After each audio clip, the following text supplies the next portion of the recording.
Feliz sábado, Nova Semente.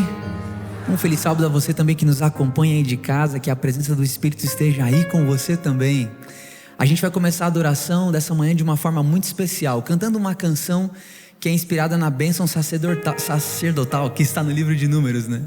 E eu quero me atentar para uma parte específica dessa bênção, que é o pedido pela paz. A canção vai dizer assim: que o Senhor conceda a sua graça e te dê paz. E eu sei aqui que tem um tanto de gente com o coração aflito com tanta coisa que aconteceu nessa última semana, mas com essa canção nós pediremos em coro que o Senhor conceda a paz dele, que excede todo o entendimento, para que através dela nós consigamos ter a percepção total de quem Ele é, através de tudo que vai acontecer na adoração aqui desta manhã.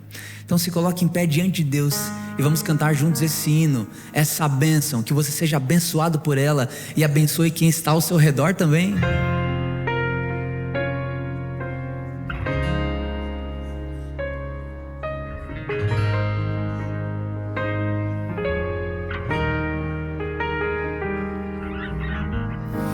Que o Senhor te abençoe e faça brilhar seu rosto em ti e conceda a sua graça e te dê paz.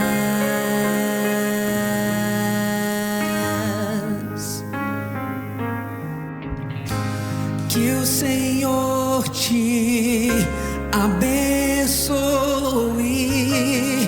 e faça brilhar seu rosto em ti, conceda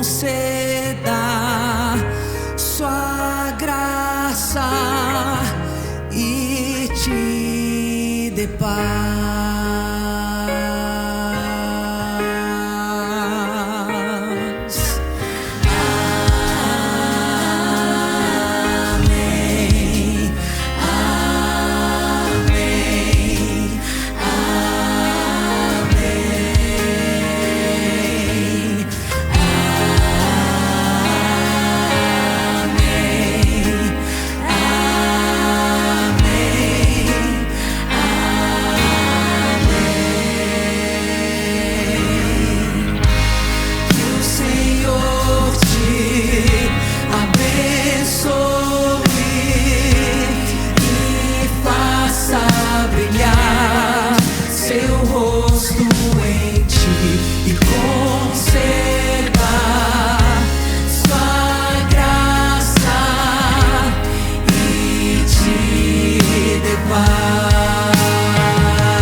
Que a bênção se derrame até 1000 gerações, tua família e teus filhos e os filhos dos teus filhos. Que a bênção se derrame até 1000 gerações, tua família e teus filhos e os filhos dos teus filhos.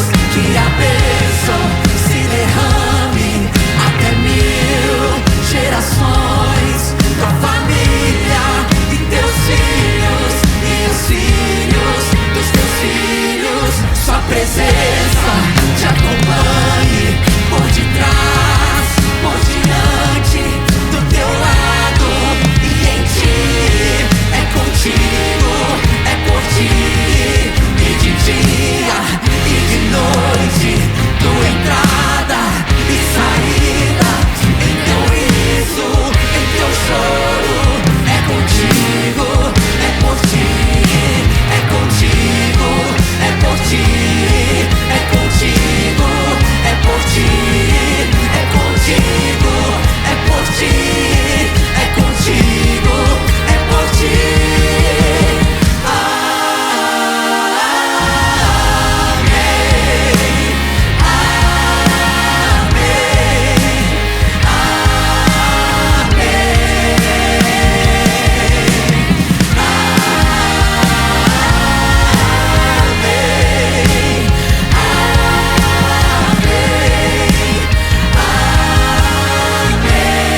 gostaria de fazer uma reflexão com vocês. E confesso que quando eu fiz comigo, me pegou.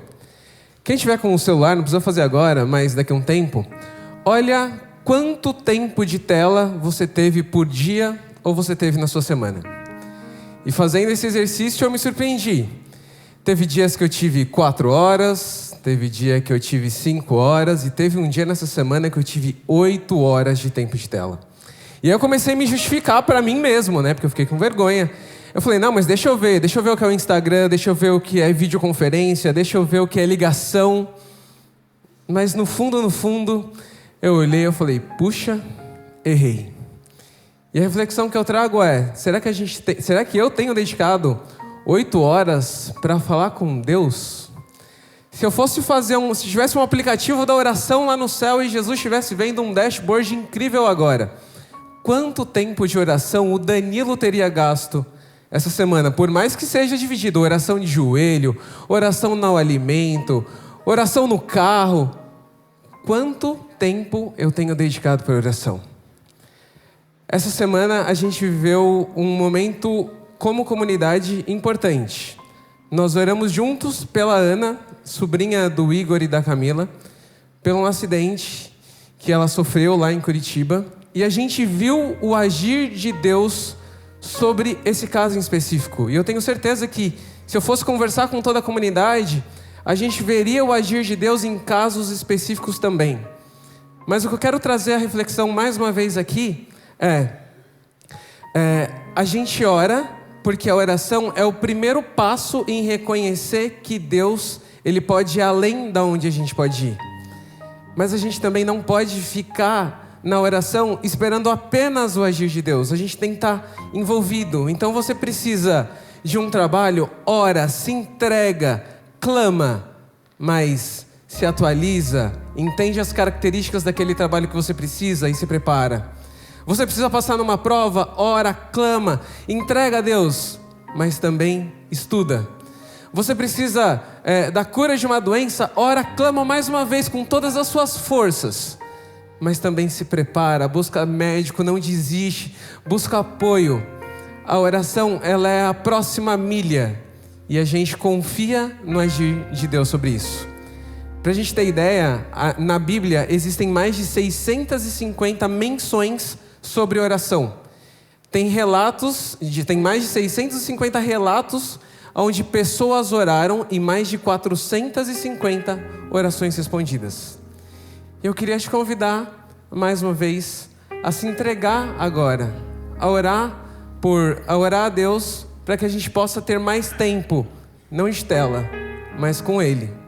Que ali no aplicativo da oração do céu, a gente possa ter 12, 18 ou até 24 horas, dependendo da fase que a gente encontra, porque a gente reconhece que Ele é Deus.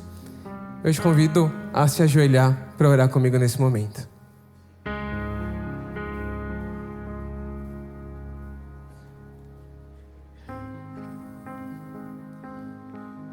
Senhor Deus, a sua comunidade está de joelhos agora, Pai.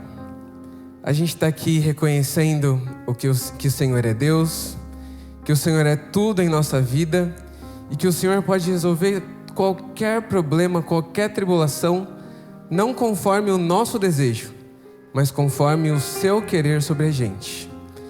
Esteja com todos os pedidos que estão no fundo do nosso coração, pedidos por trabalho, pedidos por doença, pedidos por cura, por relacionamentos. Atua conforme a tua vontade, Paizinho. Que a gente sinta o seu agir, que a gente sinta o seu poder durante o nosso dia a dia aqui. Desperta em nós o desejo de te servir, de te buscar, e que a gente possa entregar o nosso coração a todo momento a ti.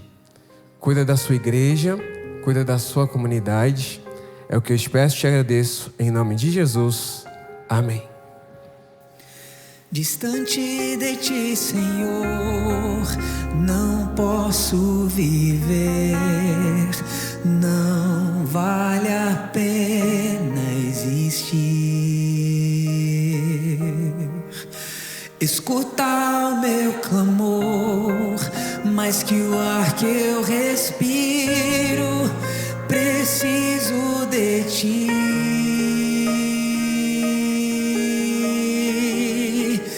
Preciso de ti.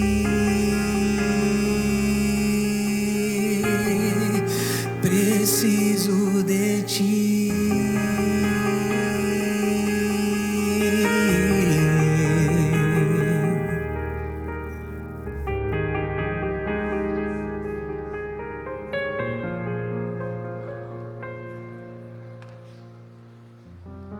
Por muitos anos, pesquisadores têm feito estudos sobre o comportamento do consumidor. Mas com o advento da internet, esse comportamento mudou. Agora a gente não compra mais.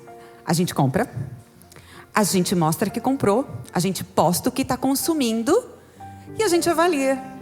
Aumentou a nossa participação. A gente chama isso de consumo participativo. Seria muito interessante, né? Mas o que tem a ver com a gente isso? É que muitas vezes a gente entra por essas portas, a gente liga o YouTube e a gente começa a avaliar a programação da igreja. Ah, o pastor podia ter usado aquele versículo. Nossa, falou demais hoje, hein? O louvor, a mixagem não estava muito boa. O instrumento estava mais alto do que o vocal. Não. Você viu que não tinha lugar para sentar na igreja? E quando aquela música nova que o pessoal colocou? Não gostei muito não. E a gente tem uma postura de avaliação. Começa a dar 5 estrelas e sai daqui com uma pontuação do que a igreja foi, do que o culto foi, do que a programação foi. E eu vou dizer uma coisa, uma verdade que vai doer. E dói para mim também, porque eu faço isso também.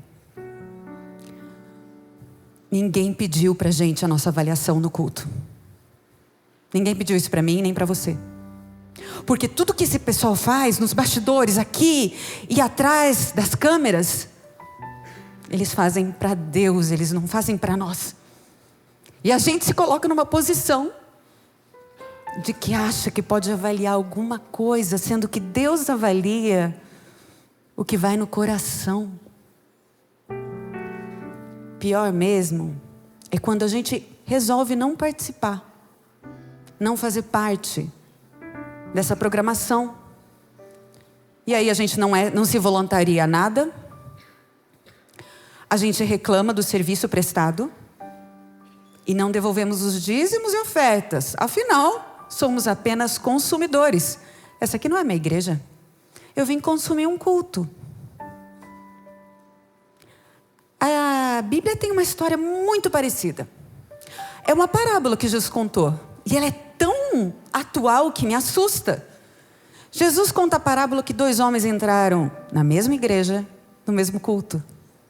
Só que um deles entrou e começou a avaliar a programação e os seus membros. E o fariseu falava: Senhor, muito obrigada, porque eu não sou como aquele, eu não sou infiel, eu devolvo meus dízimos, eu não sou imoral, eu jejuo, eu. E o segundo homem, Jesus conta que não olhava para o céu, batia no peito e falava: Senhor, tem misericórdia de mim, porque eu sou pecador. Jesus conclui a história e diz que aqueles 2 saíram da igreja e apenas um saiu em paz com Deus. Você veio aqui para adorar? Você ligou o seu canal para adorar? Ou você está aqui para consumir? Agora a gente vai adorar. A gente vai adorar cantando. A gente vai adorar com os dízimos e ofertas. Você está convidado a colaborar, porque 30%, menos de 30% das pessoas que frequentam a Nova Semente devolvem dízimos e ofertas. Isso significa que muita gente está aqui só para consumir e vai embora. Não sente que faz parte. Adore. Que todos esses momentos eu e você tenhamos o que aquele homem, publicano e pecador, tinha no coração. Senhor, tem misericórdia de nós, porque nós somos pecadores. Vamos adorar juntos. Abra seu coração, deixa o Espírito Santo falar. Esse é o momento. Você entrou aqui porque você precisa da misericórdia de Deus.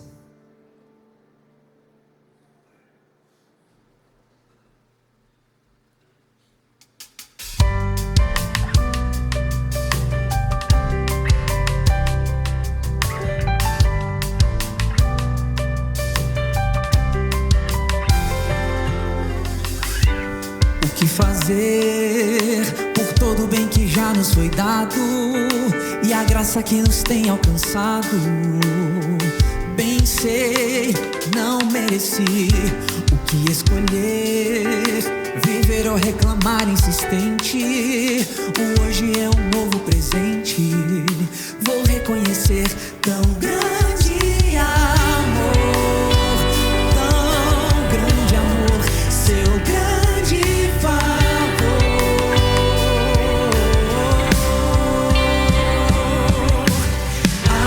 Agradeço pela vida, pelo sol que a cada novo dia brilha,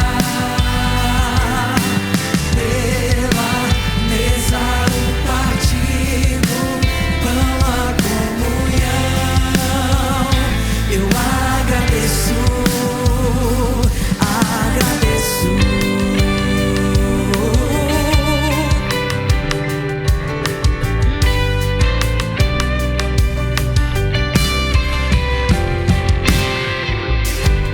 O que fazer por todo o bem que já nos foi dado e a graça que nos tem alcançado?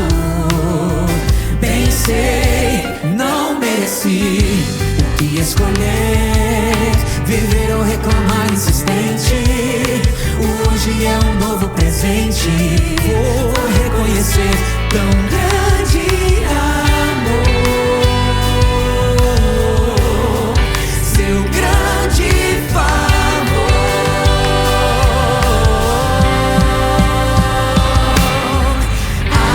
Agradeço pela vida, pelo sol que a cada novo dia brilha, pela mesa o partir pão, a comunhão. Agora eu posso ouvir os adoradores da Nova Semente? É isso aí. Cada novo dia brilhar, Pela mesa, o partir do pão.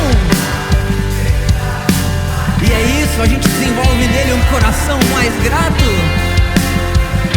eu agradeço Coisa mais linda. pelo dia tão lindo que o Senhor fez, pelo céu estrelado que nos traz paz, pela mão que se estende pra fazer o bem, e por todo o bem que o Senhor faz, só Ele faz. Agradeço pela vida, pelo sol que a cada novo dia brilha, pela mesa o partido, pão a comunhão. Eu agradeço, agradeço pela vida, pelo sol que a cada novo dia brilha, brilha, brilha, pela mesa o partido, pão a comunhão. Eu agradeço, agradeço.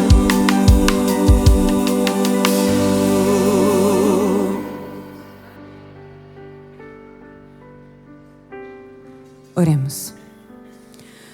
Pai querido, aceita, Senhor, aceita a nossa adoração. Aceita os dízimos e as ofertas.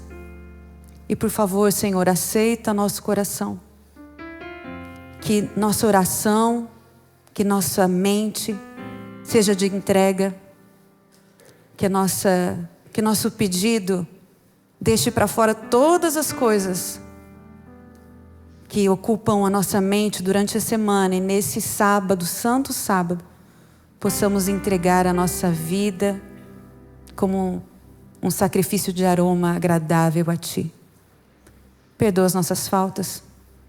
Perdoa as nossas réguas imaginárias com as quais avaliamos os outros membros, o culto. E que sejamos consumidores ávidos pela água da vida. Fica conosco, Jesus. Fica conosco, Espírito Santo e Deus Pai. Nós agradecemos. Amém. Como nós acabamos de cantar, esse também não deixa de ser um momento de gratidão a Deus. Gratidão porque duas pessoas decidem entregar a sua vida a Cristo e testemunham publicamente por meio do batismo essa escolha e decisão que fizeram. E por isso eu quero chamar nesse momento aqui ao tanque a Janaína e a Graziele. A Janaína e a Graziele são duas amigas e conversando com elas me disseram que essa amizade perdura por mais de 10 anos. E tendo essa amizade e esse momento em comum, elas serão batizadas no dia de hoje e ficarão aqui no tanque, uma prestigiando esse momento especial da outra. Nós conversamos ontem um pouquinho e eu li um texto para elas de Sofonias capítulo 3, verso 17. Onde diz o texto bíblico que Deus se alegra muito com elas e Ele tem o poder de oferecer, não só para elas, para mim, mas para todos nós a salvação. E Sofonias termina o versículo 17 dizendo que Ele vai se jubilar e vai se alegrar com a vida de vocês. Essa é a expressão bíblica. E foi isso que eu compartilhei com vocês. A Janaína chegou aqui na Nova Semente em outubro de 2025. A Graziele veio um pouquinho depois, em dezembro de 25. Mas elas não vieram aqui, quando chegaram aqui ficaram sozinhas. Não, elas conheceram pessoas. Eu quero chamar aqui amigos que representam Inflexão e também familiares e amigos que estejam aqui. Por gentileza, eu pediria que todos se acomodassem aqui ao lado direito. É a orientação do nosso time aqui de produção. Fiquem aqui, por favor, para prestigiarem esse momento. E a Janaína disse algo interessante. Ela disse que nesse processo, na caminhada dela com Cristo, ela foi a cada estudo tendo essa decisão mais confirmada no coração. E ela terminou ali dizendo: eu reconheci e entendi que Jesus Cristo, Ele é o caminho, a verdade e a vida. E justamente por isso, Janaína, por você reconhecer Jesus Cristo como o Salvador e Senhor da sua vida, seguindo a ordem do Mestre Jesus e atendendo o desejo do seu coração, eu, como ministro do Evangelho, te batizo em nome do Pai, do Filho e do Espírito Santo.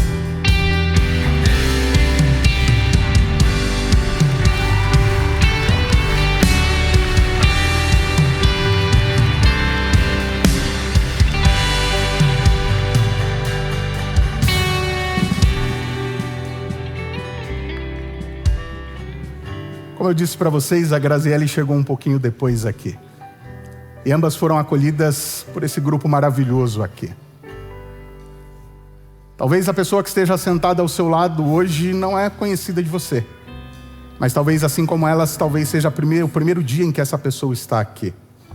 Eu e você podemos ser instrumentos de Deus. Através de um sorriso, através de um abraço, através de um cumprimento. Eu e você precisamos ser o bom perfume de Cristo. E a Graziele disse que foi isso que ela sentiu, assim como a Janaína ao chegar aqui. Ela me disse: pastor, eu vim ali em dezembro. E Deus me deu a oportunidade de em dezembro iniciar uma série aqui de estudos com vocês chamada Recomeços. E ela disse que tudo foi fazendo sentido na vida dela, os pontos foram se ligando.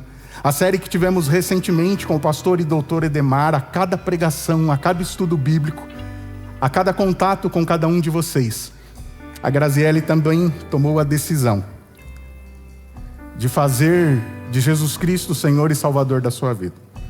E por isso, Graziele, seguindo a ordem do Mestre Jesus e também para realizar o desejo do seu coração, eu, como ministro do Evangelho, tenho a alegria de te batizar, em nome do Pai, do Filho e do Espírito Santo.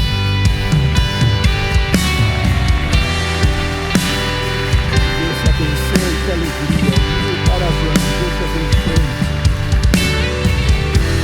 Deus abençoe vocês, viu? Sejam filhos de Deus. Deus abençoe. Fiquem à vontade, podem subir.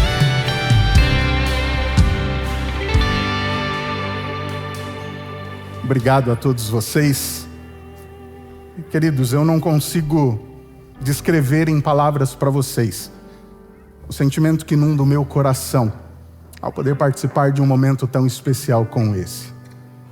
Mas como os meus amigos pastores, pastor Igor, pastor Alisson em um momento, pastor Ricardo já disseram, o nosso desejo é que, quem sabe, todos os sábados nós estejamos aqui no tanque batismal, seguindo a ordem do nosso mestre, batizando pessoas que entregam e selam a sua vida com Jesus Cristo, reconhecendo-o como seu Salvador e Senhor. Se existe alguém aqui entre nós que tem esse desejo, que quer se preparar ou entende, já participou dos estudos e diz, pastor, olha, eu estou pronto, mas eu venho protelando, postergando a minha decisão, a decisão está tomada. O processo é simples. Basta que você procure a pastoral da igreja, pastor Igor, eu, pastor Israel, pastor Marlon, e nós vamos te orientar e te ajudar nesse processo. Pastor, eu quero estudar, nós vamos te ajudar nesse processo também. Permita-me orar por aqueles que estão nesse momento de tomada de decisão. Maravilhoso Deus e Pai, que alegria poder aqui na terra testemunhar do que acontece no céu. A Bíblia diz que quando um pecador ele se arrepende e se entrega ao Senhor, há alegria no céu e há alegria aqui na terra também. E nós louvamos e agradecemos ao Senhor por isso. Rogamos a Ti, ó Espírito Santo de Deus, que Tu continues trabalhando na mente de cada um de nós aqui. E aquele ou aquela que estava nesse processo de tomada de decisão, que, como diz o livro de Hebreus, ao ouvir a Sua voz, ele não endureça o coração, ela não endureça o coração, mas ela tome a firme decisão de escolher fazer do Senhor o primeiro na vida dela e dele. Que decisões sejam tomadas para a honra e glória do Teu nome. Humildemente nós oramos, em nome de Cristo Jesus, o nosso Senhor e Salvador. Amém. E você pode aplaudir mais uma vez essa decisão que foi tomada aqui, esse testemunho vivo que presenciamos, como isso foi especial. Esse momento é um momento de celebrar, afinal tem festa no céu e precisa ter festa aqui na igreja também. Então a gente vai celebrar, se coloque em pé que a gente vai cantar uma música de celebração agora muito animada. E já que você aplaudiu, tem uma parte ali, afinal a Nova Semente está fazendo toda a coreografia dessa música assim ó, completa, estão gabaritando. Tem uma que está faltando, que é na música Celebrai a Cristo. Ela é assim ó, tem uma palma que vocês vão fazer assim ó. Celebrai a Cristo, celebrai. 1, 2, 3. Alguns já fizeram, mas tá tímido. Vamos de novo. Celebrai a Cristo, celebrai. Mais uma vez. Celebrai a Cristo, celebrai. Mais uma, ó. Celebrai a Cristo, celebrai. Celebrai a Cristo, celebrai. É isso aí.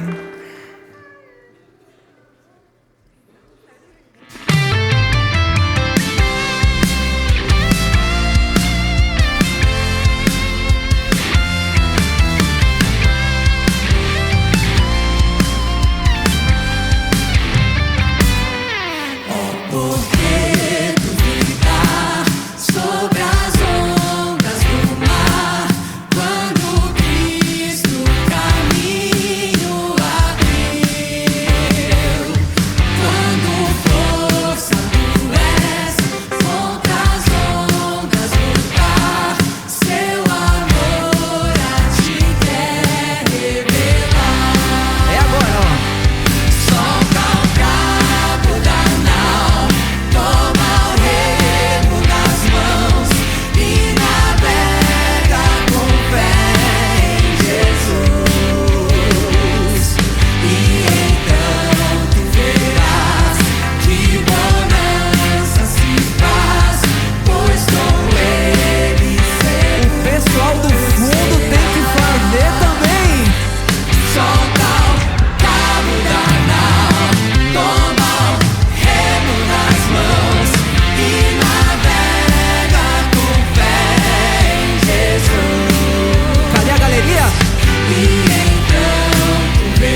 da terra.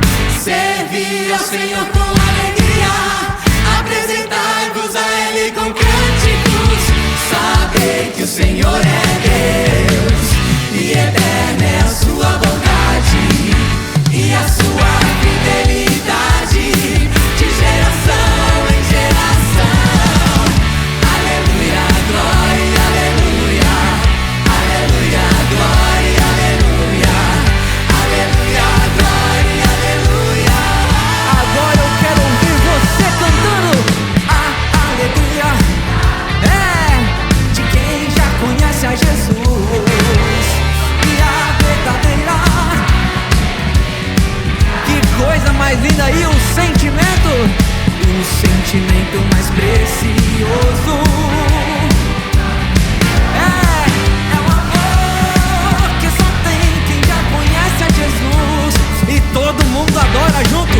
Posso pisar numa tropa e saltar as muralhas, aleluia, aleluia. Posso pisar numa tropa e saltar as muralhas, aleluia, aleluia. Cristo é a rocha da minha salvação, com Ele não há mais condenação. Posso pisar numa tropa e saltar as muralhas, aleluia, aleluia, aleluia.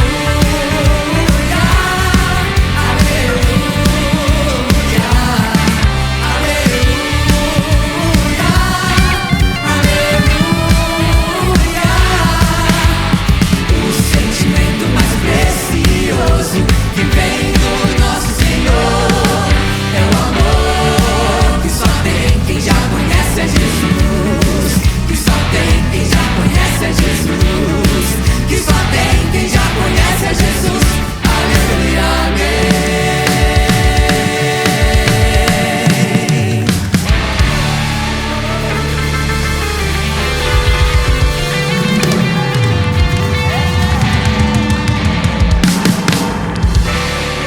Aleluia! Como é bom celebrar com você. Só que me dá uma felicidade no Senhor que você não consegue entender, é difícil de explicar. O quanto eu me sinto feliz na presença de Deus, cantando e adorando a Ele com você. A Glória trouxe, no momento do ofertório, de forma muito especial, a respeito de que Deus vê o nosso coração. Não é segredo para mim e para você isso. Mas a gente é bobo e se distrai fácil demais, né? O livro de Provérbios vai dizer até, no capítulo 16, de que os caminhos do homem são sempre justos aos seus próprios olhos, mas Deus vê o Espírito, Ele sabe o porquê você e eu fazemos o que nós fazemos, né? E isso importa. Existe uma crença no nosso inconsciente coletivo cristão, de que as coisas que nós fazemos ou deixamos de fazer podem moldar ou mover o agir de Deus. Tem um escritor cristão, esqueci o nome dele agora, até li um livro a respeito disso, o Guima me presenteou, falando a respeito, ele chama isso de lei da linearidade, como se quando eu faço A, o resultado fosse inevitavelmente B. Eu sou justo e fiel a Deus nos meus dízimos e ofertas, logo eu serei abençoado com prosperidade aqui nessa terra. Eu não perco um culto sequer, então Deus vai me abençoar mais essa semana, eu vim para a igreja.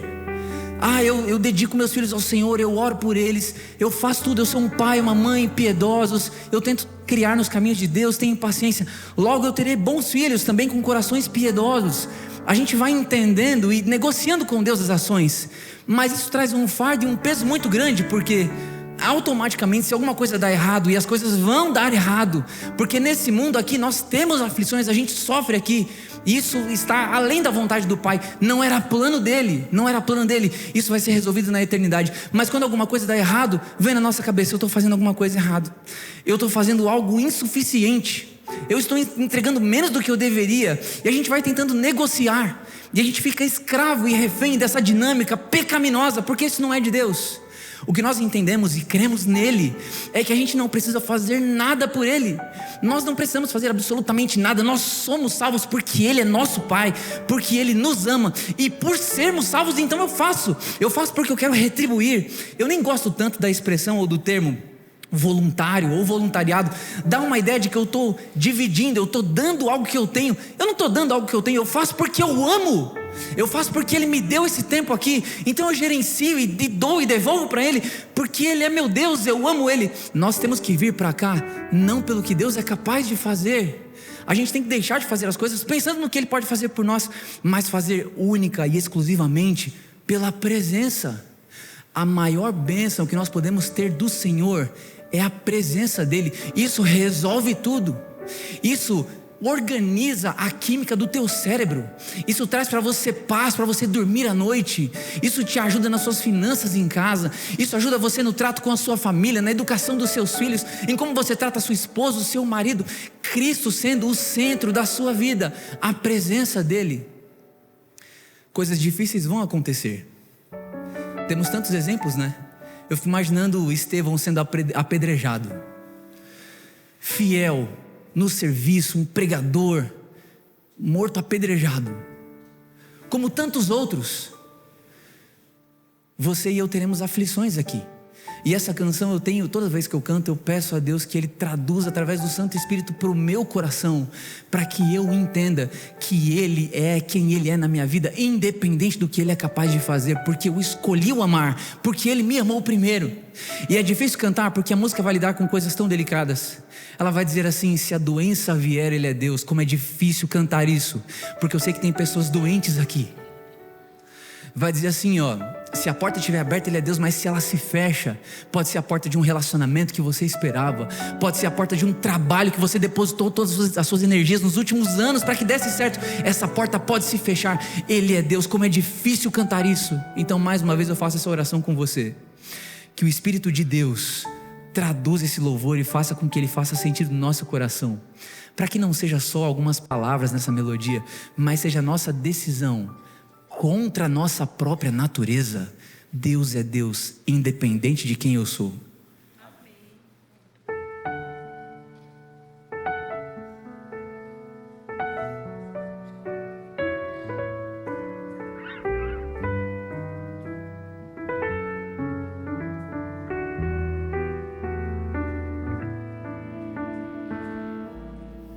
Minha fé não está firmada nas coisas que podes fazer. Eu aprendi a te adorar pelo que és. Dele vem o sim, o amém. Somente dele, mais ninguém. A Deus seja o Se Deus fizer, Ele é Deus. Se não fizer, Ele é Deus. Se a porta abrir, Ele é Deus. Mas se fechar, continua sendo Deus. Se a doença vier, Ele é Deus. Se curado for, Ele é Deus. Se tudo der certo, Ele é Deus. Mas se não der, continua sendo Deus. Minha fé não está firmada nas coisas que podes fazer. Eu aprendi a te adorar pelo que és.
fizer, se não fizer,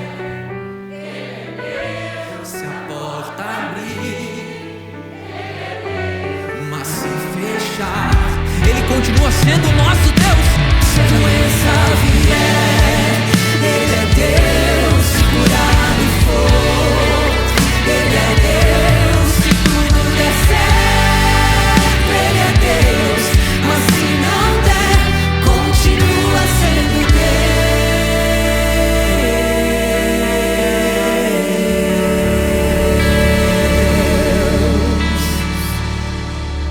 E pode aplaudir o nome do Senhor Jesus aí. Ele é Deus e é constante. Louvado seja o nome do Senhor por isso. Se você tiver um pouquinho de força no seu coração, canta mais uma vez comigo esse refrão assim, ó. Se Deus fizer, se não fizer, se a porta abrir, Ele é Deus. Mas se fechar, se a doença vier, se curado for, se tudo der certo, Ele é Deus. Mas se não der,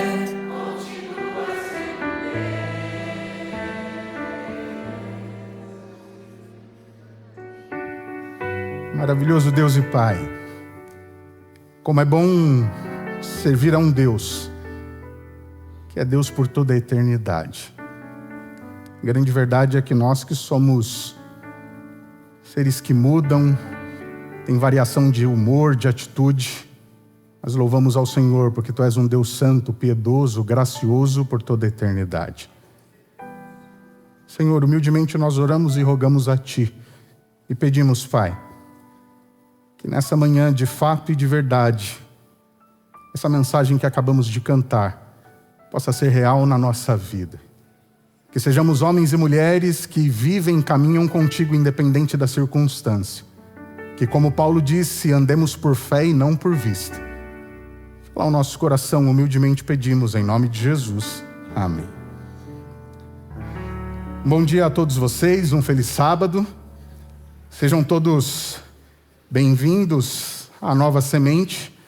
Essa que, como você bem sabe, é uma comunidade da Igreja Adventista do Sétimo Dia. E a Nova Semente existe com um propósito bastante claro e definido, de que a cada encontro, a cada reunião aqui, todos nós tenhamos uma experiência real e transformadora com o nosso Deus. Você que nos visita, muito bom tê-lo aqui. Você que nos acompanha, quem sabe, aí pela internet, nos acompanha pelo nosso canal do YouTube, fica o convite para que você se programe, para que você possa estar conosco em um outro momento. Queridos, nós estamos dando continuidade à nossa série de mensagens, à nossa série de estudos, cujo o título, o tema é Sem Filtro. E essa série, como o pastor Igor já disse, essa série ela está baseada em perguntas que Jesus Cristo fez a algumas pessoas ao longo do seu ministério. Os estudiosos, eles atestam que Jesus respondeu cerca de 180 perguntas. No entanto, ele fez 300 perguntas. Ou seja, ele mais perguntou do que respondeu. Nós já vimos até aqui no episódio 1 o que vocês estão procurando, baseado no relato de João, capítulo 1, versículos de 35 a 39. No segundo episódio, nós estudamos sobre vocês entenderam o que eu fiz, no episódio em que Jesus ali estabelece e participa da Santa Ceia com os discípulos. Na semana passada, o pastor Ricardo esteve conosco e nos conduziu no tema Por que vocês estão ansiosos? A grande verdade é que eu e você vivemos numa geração de filtros. Nós muitas vezes aprendemos a parecer ser fortes, homens e mulheres felizes, resolvidos e também homens e mulheres espirituais. Mas diante de todos esses filtros e quando essas máscaras caem, as perguntas de Jesus, elas têm esse objetivo e eles conseguem fazer isso. Elas desmontam as defesas que eu e você temos e revelam a verdade que vai no nosso coração.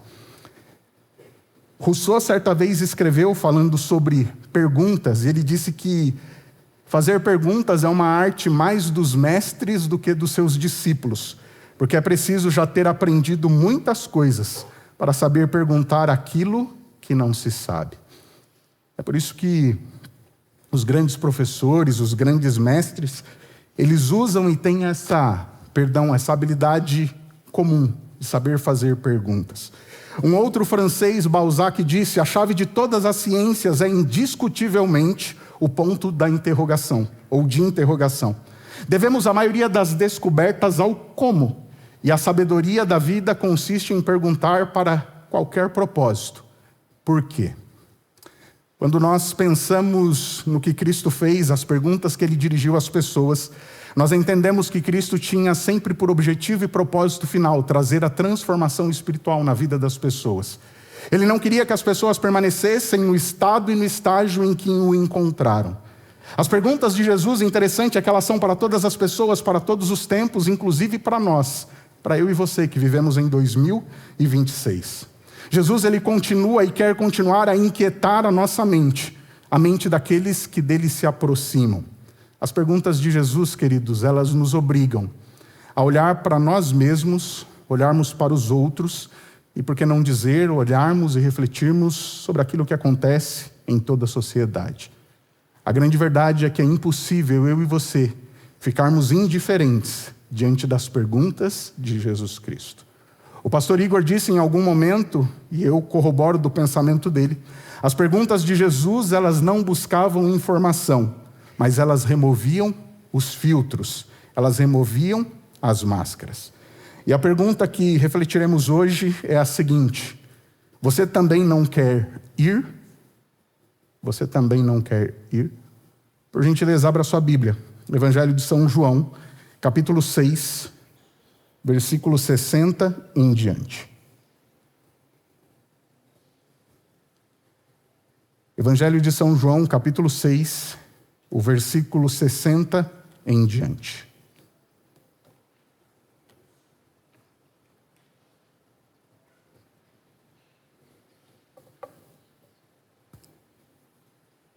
O texto bíblico diz o seguinte: ao ouvirem isso, muitos dos seus discípulos disseram: dura essa palavra, quem pode suportá-la?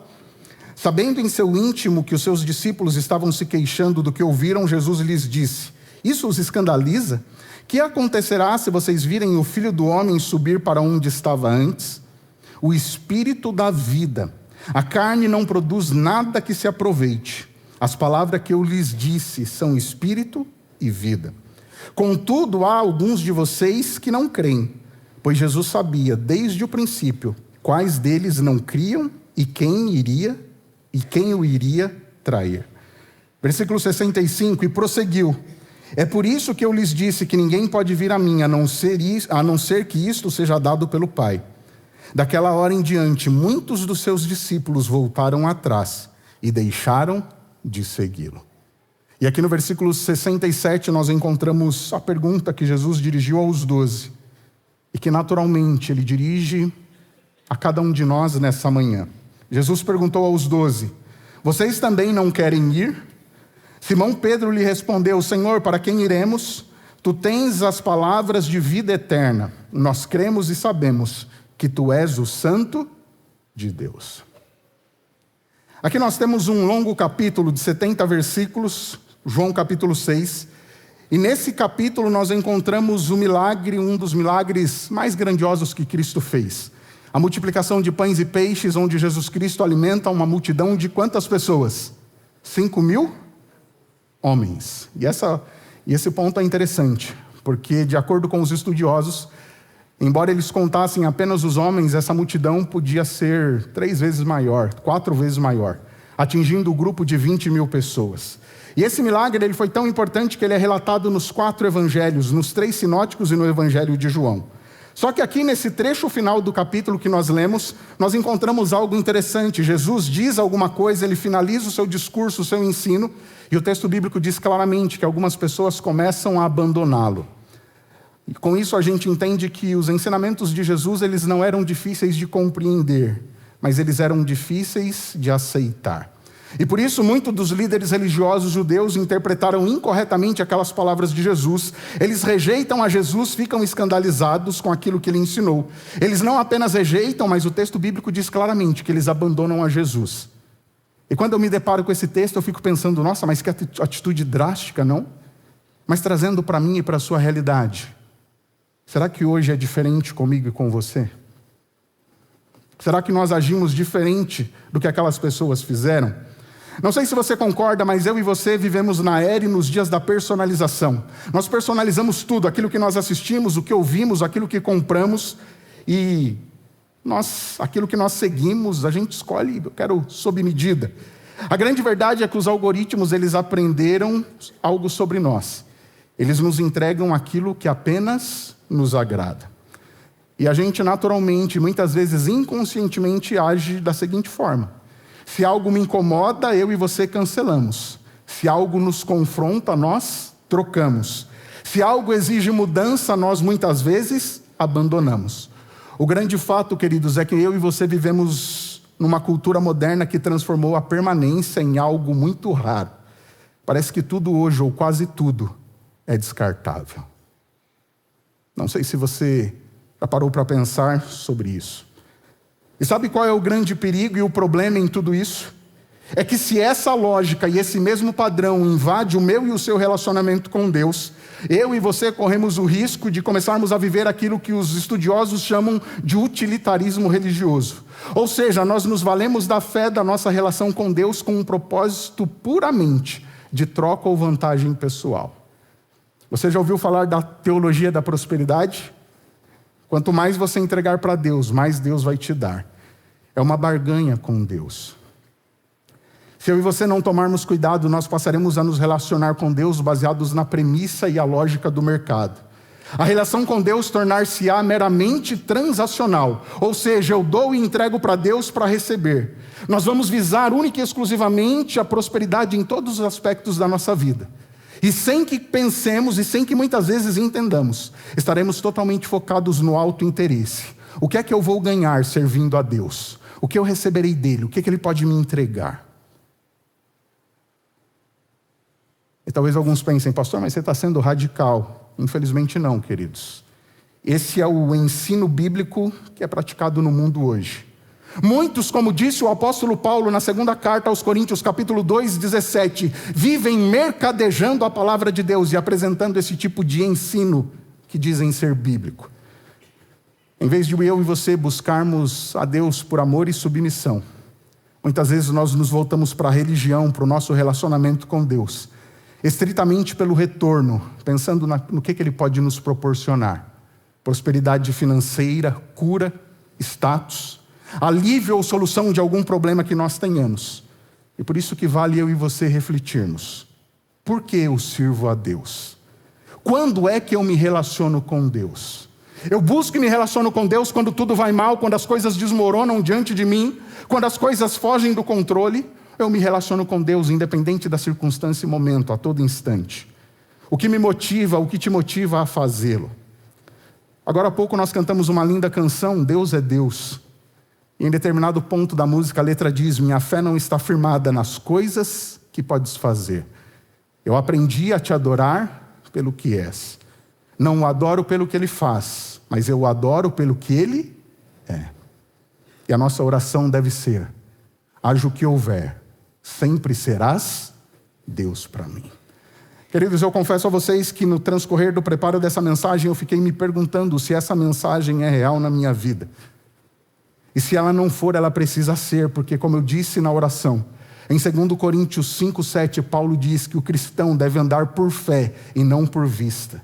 O meu e o seu relacionamento com Deus, ele não deve depender de circunstâncias favoráveis ou desfavoráveis. Independente do momento, independente da circunstância, nós precisamos continuar caminhando de mãos dadas com Jesus Cristo até que Ele volte. Ao lermos o relato de João capítulo 6, versículos de 60 a 69, nós claramente percebemos que o mal que afeta e atinge o mundo hoje, atingia as pessoas nos dias de Jesus Cristo. Por quê? Quando seguir Jesus Cristo deixava ou deixou de ser confortável, as multidões o abandonaram. Essas pessoas deixaram o caminho de Deus. Nós vemos nesse relato uma fé superficial e utilitária, baseada apenas nos benefícios e na conveniência. Enquanto Deus me abençoa, Ele é meu Deus. Mas quando a situação aperta, quando o calo aperta, quando a dor de barriga vem, não, aí Ele já não serve mais para mim.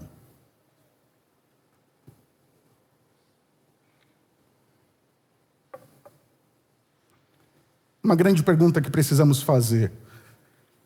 Porque muitas vezes eu e você hesitamos em permanecer em Cristo, ao lado de Cristo, em tempos de frustração e silêncio. E deixando bem claro, frustração de nossa parte.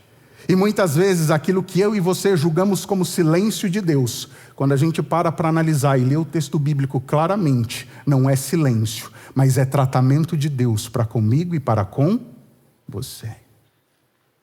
Mas por que a gente hesita e abandona Cristo quando isso acontece? Lembre-se daquilo que eu disse no início. As perguntas de Jesus não buscavam informação, elas removiam os filtros, elas tiravam as máscaras. As perguntas de Cristo revelam o coração, e isso fica nítido, queridos, em João capítulo 6. João nos mostra que a multidão começa procurando Jesus pelo pão, mas termina abandonando o próprio pão da vida, Jesus Cristo. O relato de João é uma revelação progressiva dos verdadeiros motivos do coração. E atente para isso. Rapidamente relembrando o que acontece no capítulo, versos de 1 a 15. Aqui nós encontramos e poderíamos nominar como o filtro da conveniência. Versículo 11 diz que Jesus tomou os pães que aqueles discípulos, André e Filipe, trouxeram, 5 pães e 2 peixinhos. Jesus dá graças, ele ora e ele começa a repartir o pão para aquela multidão. Versículo 14 e 15, segunda parte do verso 14, primeira parte do verso 15, diz que aquelas pessoas olham para Jesus Cristo e reconhecem o profeta prometido por Moisés, citado em Deuteronômio 8,15. E eles dizem, olha, sem dúvida esse é o profeta que teria e haveria de vir ao mundo.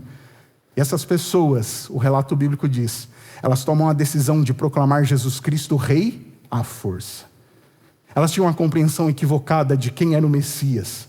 Elas esperavam e pensavam que o rei que viria os livraria do jugo do Império Romano e faria da nação do povo de Israel uma superpotência mundial. E é por isso que, se você continuar lendo depois na sua casa o versículo 15 em diante, o texto bíblico diz que Jesus Cristo desaparece e foge do meio deles.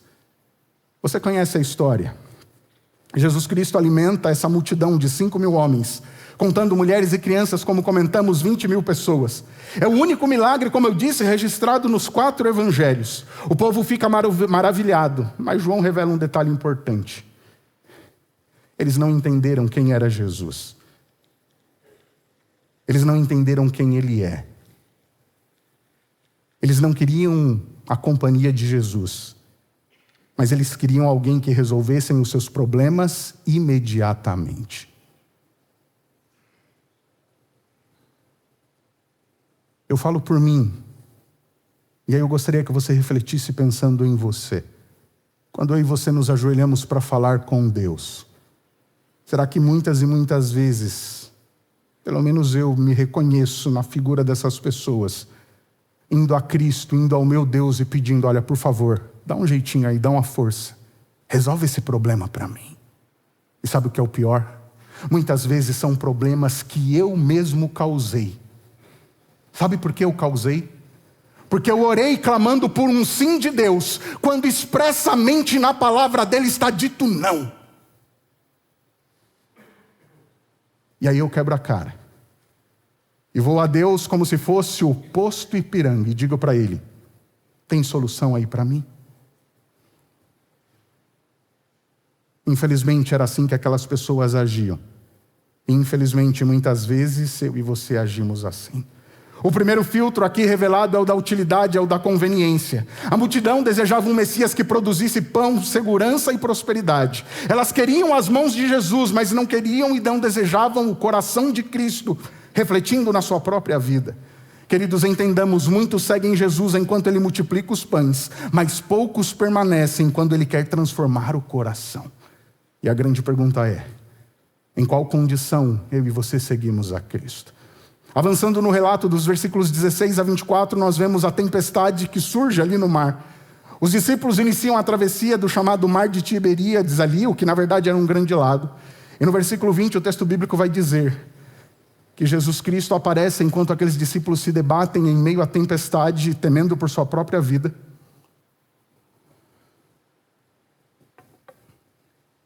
E no versículo 20, o texto vai dizer que Jesus lhes disse: sou eu, não tenham medo. Recentemente, o pastor Igor fez um lindo sermão, nos trouxe uma linda mensagem, um ensinamento sobre essa tempestade. E o que ela representa muitas vezes na minha vida, e trouxe lições maravilhosas de como eu e você podemos lidar ao nos depararmos com as tempestades de nossa vida. Fato é, queridos, que os discípulos atravessam o mar. Jesus não impede a tempestade. Mas Jesus Cristo, diante daquela tempestade, ele aparece e vem ao encontro deles no meio da tempestade. Antes de ensinar sobre fé, nesse episódio aqui da tempestade, Jesus permite que os discípulos experimentem a dependência. E aí vai uma pergunta que eu me faço e compartilho com vocês. O quão dependentes eu e você somos de Deus?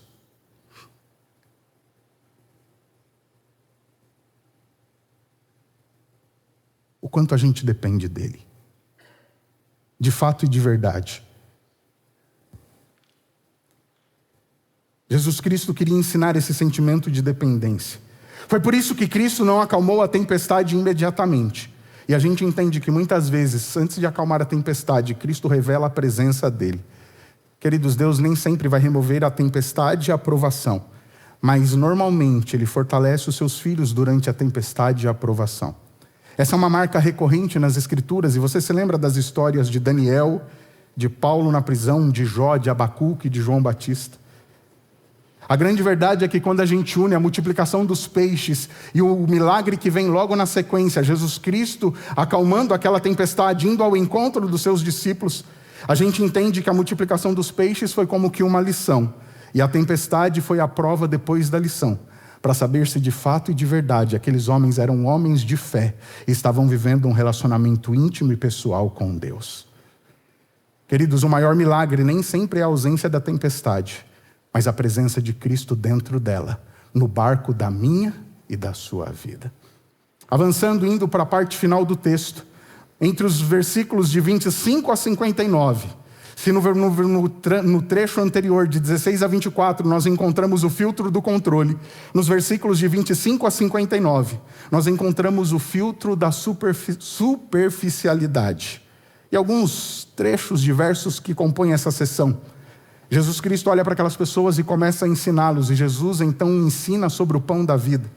E no versículo 27 ele vai dizer: não trabalhem pela comida que se estraga, mas pela comida que permanece para a vida eterna. No versículo 35, Jesus Cristo diz algo que os choque, ele diz: eu sou o pão da vida. Mas no versículo 51 ele diz algo que os choca mais ainda. Ele vai dizer: eu sou o pão vivo que desceu dos céus.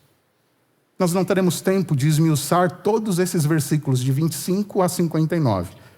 Mas algumas coisas me chamaram a atenção e saltaram aos meus olhos. Jesus Cristo confrontou as verdadeiras intenções daquela multidão no versículo 30. Jesus Cristo procura mostrar para eles: olha, vocês estão com foco e com uma perspectiva errada.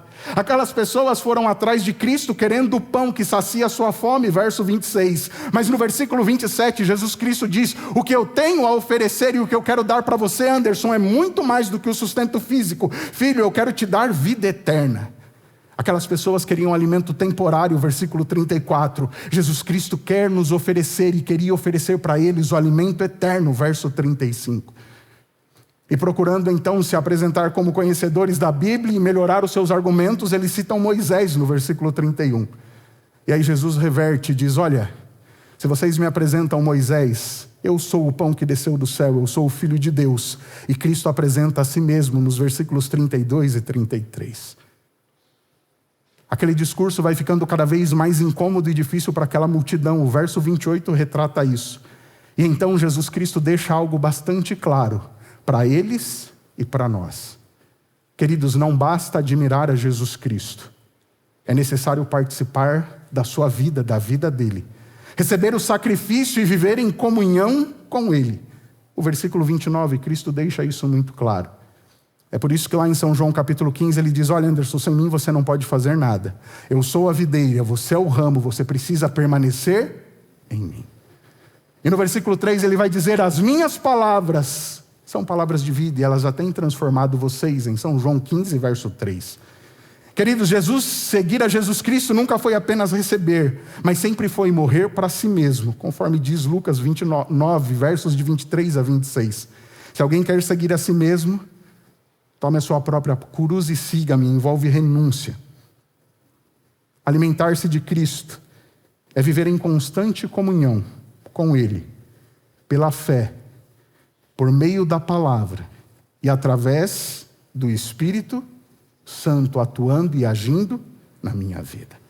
Pela palavra e pela fé, Romanos 10, 17 diz, a fé vem pelo ouvir e o ouvir da palavra de Deus. Se eu e você, queridos, não permitirmos que o Espírito Santo transforme a nossa vida, Ezequiel 36, 26 e 27 não se cumprirá em nós. Deus não vai poder conceder para mim e para você um novo coração mediante a ação do Espírito Santo. Tito 3,5 diz que o Espírito Santo tem o poder regenerador e transformador agindo na minha e na sua vida. E o mesmo Cristo, em 16,8 de João a 11, de 8 a 11, diz que o Espírito nos convence do pecado, da justiça e do juízo. Cristo não veio apenas para alimentar nossas necessidades, mas Ele veio para transformar a nossa natureza. E agora nós chegamos ao trecho final. E aqui nós nos deparamos com uma aparente crise do discipulado em João capítulo 6. A perícope, o trecho que lemos, versículos de 60 a 69. Aqui, queridos, nós nos deparamos com um filtro que muitas vezes assola o meu e o seu relacionamento com Deus, que é o filtro da permanência. No versículo 60, o texto bíblico diz, ao ouvirem isso, muitos dos seus discípulos disseram, dura é essa palavra, quem pode suportá-la? E queridos, que palavra dura foi que eles ouviram? Justamente o ensino de Cristo sobre Ele ser o pão da vida, nos versículos de 25 a 59, que eu e você comentamos brevemente aqui. Aquelas pessoas, como eu disse, tinham claramente em sua mente que Jesus não era quem eles esperavam ser. Ele não era um libertador político. Ele não era um revolucionário. As expectativas que aqueles homens tinham de uma libertação do jugo do Império Romano, ao olharem para Cristo, eles pensavam, isso daí não vai dar em nada. Não é Ele. Quem eu e você esperamos que Jesus e que Deus seja na minha e na sua vida? O que é que eu e você temos buscado nele e dele? E ao refletir sobre isso, as palavras daqueles homens também ecoaram na minha mente. Duro é esse discurso.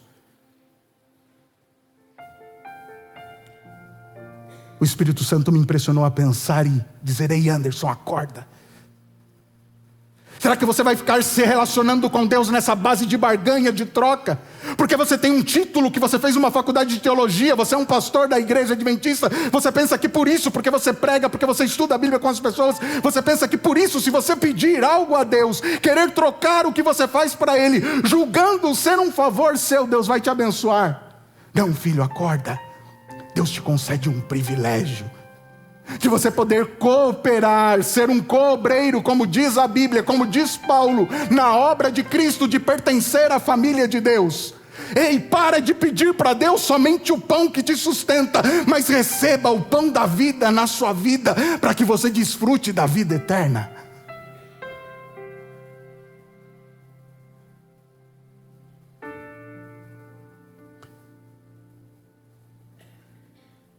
Aquelas pessoas disseram, essas palavras são difíceis de suportar. A expressão no grego, akenu, diz essas palavras são difíceis de suportar, de ouvir e de aceitar. Mas queridos, Deus me ama tanto, Ele te ama tanto. Ele amava tanto aquelas pessoas. Jesus Cristo foi tão gracioso para com eles. Ele é tão gracioso para comigo e com você, que nos versos 63 e 64 ele disse, o Espírito Santo da vida, A carne não produz nada que se aproveite. As palavras que eu disse são espírito e vida. Contudo, Anderson, alguns de vocês não querem crer. Anderson, será que você é um desses? E o versículo 64 termina dizendo: pois Jesus sabia, desde o princípio, quais deles não criam e quem iria traí-lo.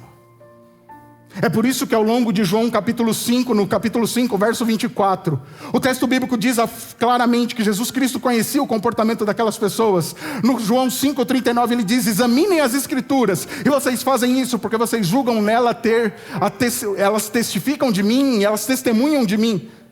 Mas é interessante que no versículo 40 ele vai dizer: mas vocês não querem vir a mim para ter vida eterna. Se as escrituras testificam e falam de Deus e concedem para mim e para você vida eterna, naturalmente, quando Jesus Cristo diz: e vocês não querem vir a mim para ter vida eterna, Ele está dizendo: filho, você tem virado as costas para a minha palavra. E Anderson, se você virar as costas para a minha palavra, filho, desculpa te dizer, você não terá a vida eterna que eu quero te oferecer. Jesus Cristo deixou bastante claro para ele que todo o ensino sobre o pão da vida, sobre comer a carne e o sangue, não era algo literal que envolvia canibalismo. Não contrariaria os ensinos de Deus. Não, Cristo não ensinou nada disso. Jesus Cristo deixou claro que aquilo era um ensino metafórico, era um ensino ilustrativo, figurativo. Mas aquelas pessoas, como diz o texto bíblico, resolveram rejeitar e abandonar a Jesus Cristo. E isso é retratado no versículo 66 que diz: daquela hora em diante, muitos dos seus discípulos voltaram atrás e deixaram de segui-lo. Tenta fazer um exercício comigo, lembrando e tentando se inserir nessa cena. Jesus Cristo não reduziu o seu discurso.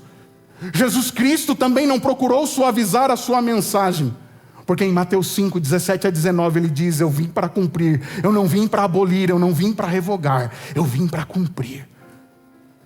Jesus Cristo também não correu atrás da multidão que o abandonou. Jesus Cristo não negociou a verdade. Eu e você, em nome de Cristo, não devemos rebaixar os princípios e negociar os princípios da palavra de Deus em prol dos meus e dos seus interesses pessoais. Era isso que Cristo estava ensinando para aquelas pessoas e o que Ele quer ensinar para nós.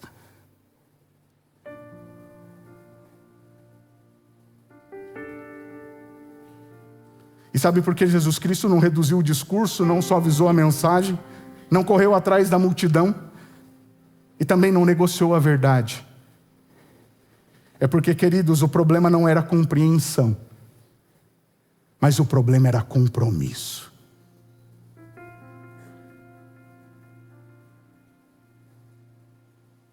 Ei, Anderson, como vai o seu compromisso comigo? Você parecer comprometido no púlpito da Nova Semente, com a Bíblia na mão. Isso é fácil, né? Mas, filho, fala para mim. Como vai o seu compromisso quando você está em um ambiente que ninguém te conhece? Quando você está em um ambiente em que pessoas não professam a sua fé e os seus princípios? Ei, filho,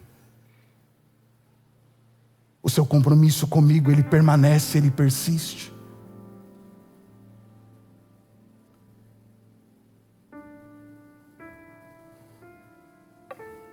Infelizmente, naquele dia o texto bíblico diz que a multidão não permaneceu.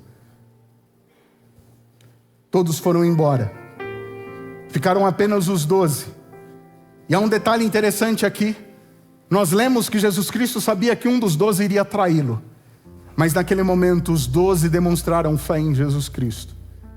E a graça de Deus, a misericórdia foi colocada à disposição de Judas, inclusive. E Jesus pergunta para os discípulos, e Deus pergunta para mim e para você hoje: ei, vocês também não querem ir? E o que acontece aqui, gente, é que nesse momento Jesus Cristo coloca o dedo, como dizemos, na ferida. Ele coloca o dedo no problema. A razão pela qual os discípulos se ofenderam com suas palavras é porque eles não tinham sido renovados pelo Espírito Santo.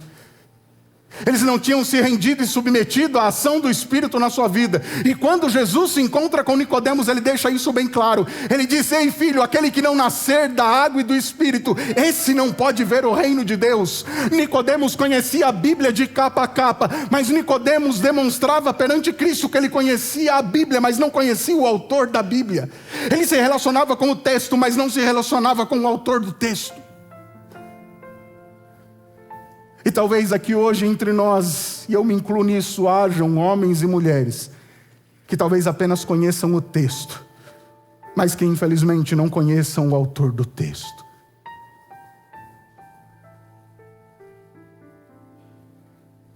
É por isso que Jesus Cristo disse para eles: olha, vocês são carne. As obras que vocês fazem, isso não traz salvação. Quem salva vocês sou eu. A carne de vocês, os seus atos, o que vocês fazem, isso não servem para nada. Vocês precisam entender que as minhas palavras são espírito e vida. Somente aqueles que são transformados pelo Espírito Santo podem aceitá-las e entendê-las. Isso não é coisa da minha cabeça. 1 Coríntios 2,14 diz isso. Em João 6,64, Jesus retoma o tema da fé. E ele reforça isso, dizendo que a transformação só pode ocorrer na vida de quem crê. É por isso que em Romanos 12,2, Paulo diz: permita que a sua mente seja renovada, e você vai desfrutar da boa, perfeita e agradável vontade de Deus para a sua vida. O interesse daqueles discípulos, daquela multidão, era superficial, materialista e egoísta.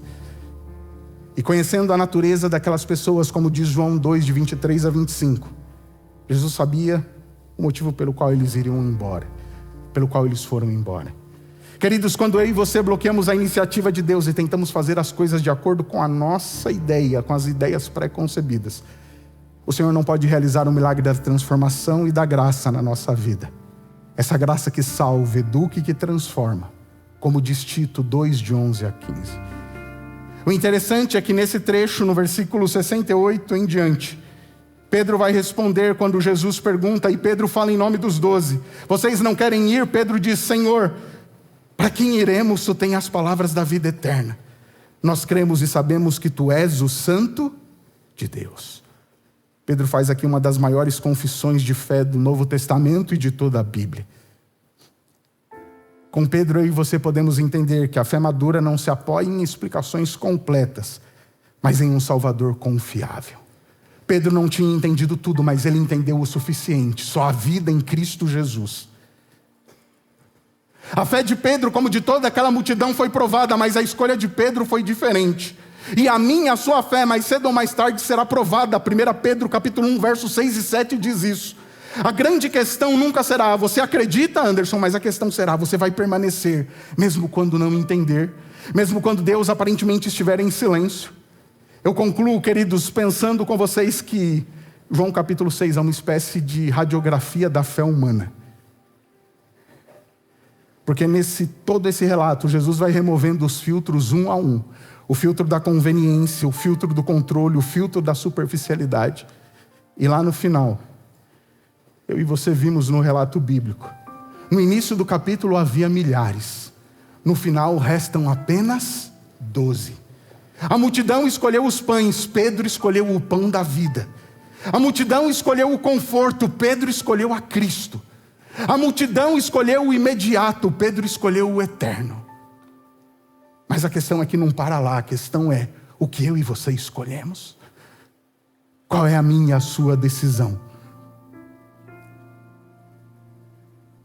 Quando todos esses filtros caem na minha e na sua vida, a pergunta continua retinindo e soando: vocês também não querem ir? E é justamente nessa pergunta que nós encontramos o coração do discipulado. Uma vida de comunhão, relacionamento com Deus, de renúncia às nossas escolhas e submissão à vontade de Deus. Com essa história nós aprendemos que a fé verdadeira não é medida pela empolgação da multidão, dos milagres, mas pela decisão de permanecer quando seguir a Cristo, deixa de ser confortável. É bíblico. É profético. Quanto mais eu e você nos aproximarmos da segunda vinda de Cristo à terra, se eu e você caminharmos e permanecermos em Cristo de fato e de verdade, mais desconfortável será a minha e a sua vida aqui. Jogo da Copa ontem. Ih, pastor, lá vem você com essa história. Onde está o meu e o seu compromisso? Com Deus ou com a CBF ou com a Seleção Brasileira de Futebol? E aqui quem fala diante de vocês é alguém que não como o pastor Igor teve a oportunidade de participar de algum time nas categorias de base, mas alguém que ama e gosta muito de futebol, que jogou muita bola, muito mesmo. E você está rindo aí? Foi em quantidade. Mas modéstia à parte, também jogava relativamente bem, sim. Ao ponto de um dia, escondido dos meus pais, ir fazer um teste, coordenado por um tal de Coutinho, você conhece? Clube da Mercedes, São Bernardo do Campo, quase divisa com Diadema. Cheguei atrasado com mais 2 amigos, fiz o teste, passei. No final ele veio e falou: você foi bem, volta semana que vem. Só que semana que vem dele, o próximo teste, não seria como o primeiro em um dia de semana, mas seria em um dia de sábado. Será que eu e você estamos dispostos a seguir a Cristo?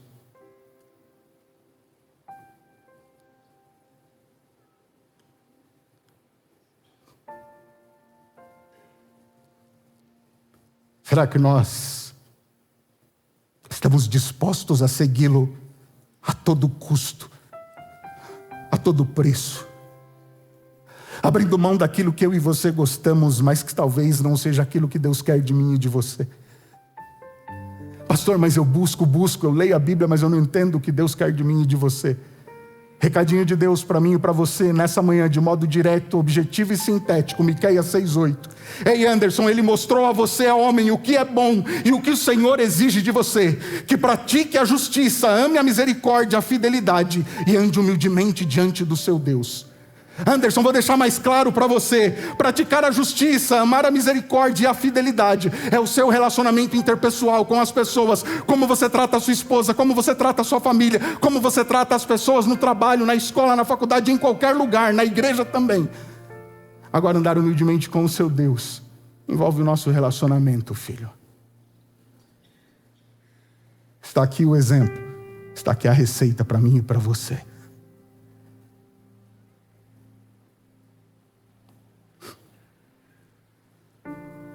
Se o sermão termina com a pergunta de Jesus: e vocês também não querem ir? O nosso estudo nessa manhã, o nosso culto vai terminar com uma música intitulada A Jesus. E essa música termina com a resposta do discípulo dizendo para Deus: Senhor, eu não tenho para onde ir, mas eu entendi que o meu lugar é ao seu lado. Essa música atesta para mim e para você que quando todos os caminhos parecem incertos, Cristo continua sendo o único caminho que conduz à vida. O convite de Deus para mim e para você nessa manhã é: ei, filho, você não precisa ir, mas você pode permanecer comigo. A minha humilde oração por mim e por cada um de vocês, pelas famílias de vocês, é que nós aceitemos a Cristo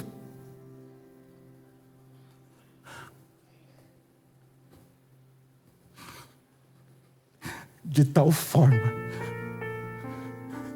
que, independente do que nos aconteça, nós façamos como aquela mulher do fluxo de sangue, agarremos nas barras, nas vestes de Cristo e digamos para Ele, como Jacó disse: Senhor, eu não vou te abandonar, eu não vou te deixar, se o Senhor não me abençoar. Em nome de Deus, permaneçamos em Cristo. Amém.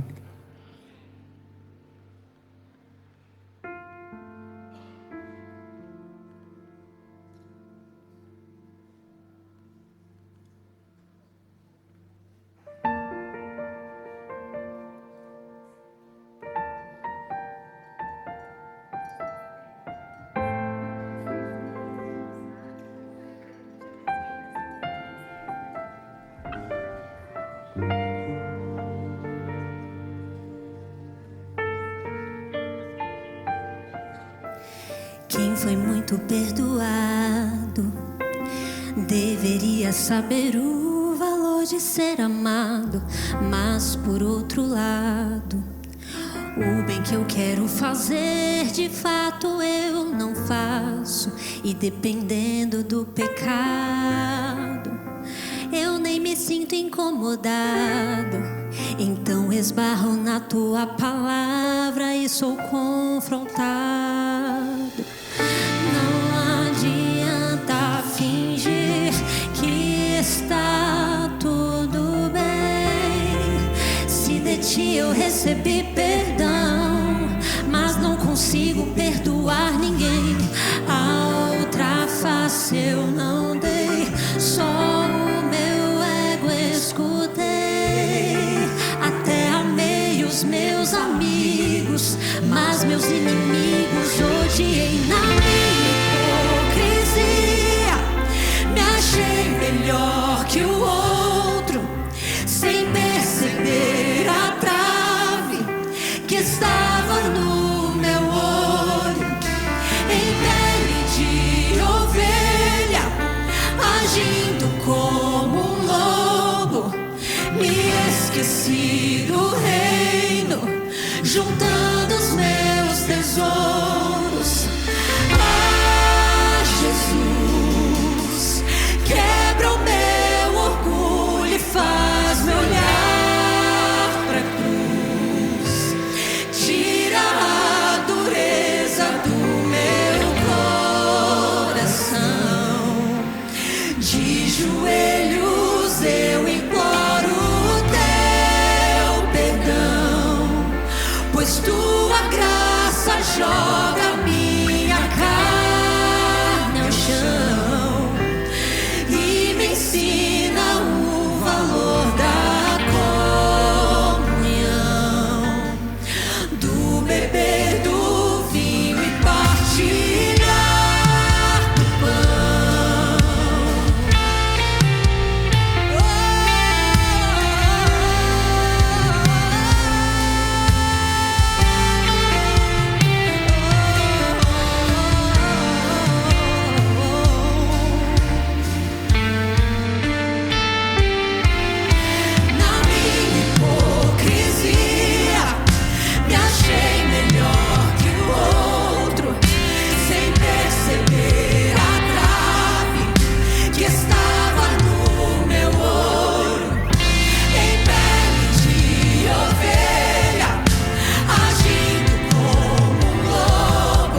coração.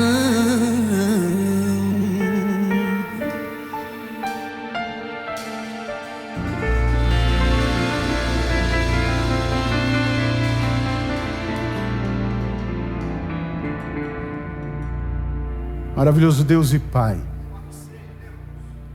nós clamamos a Ti, Senhor, que mediante o agir do Teu Espírito no nosso coração, na nossa mente, com um coração contrito e quebrantado diante do Teu altar, nós queremos por Sua graça poder dizer como Pedro nessa manhã: Senhor, não temos para onde ir, porque somente o Senhor tem as palavras de vida eterna, Tu és o Deus Santo. Por favor, bom Deus e Pai, toca nossas vidas, nos transforma. Que sejamos homens e mulheres que diariamente, constantemente, se alimentem da Sua palavra. Caminhem de mão dadas com o Senhor até a Sua breve volta. Bom Deus e Pai, como acabamos de cantar, quebra aquilo que há de errado em nossa vida, o orgulho, os nossos pecados. Nos molda, nos lapida, não como desejamos, mas a Sua imagem e semelhança. Para que de fato e de verdade sejamos a luz de Cristo nesse mundo, anunciando que em breve Cristo volta. É em Teu nome que oramos e agradecemos. Amém, Senhor. Essa é a nova semente, uma experiência real e transformadora com Deus.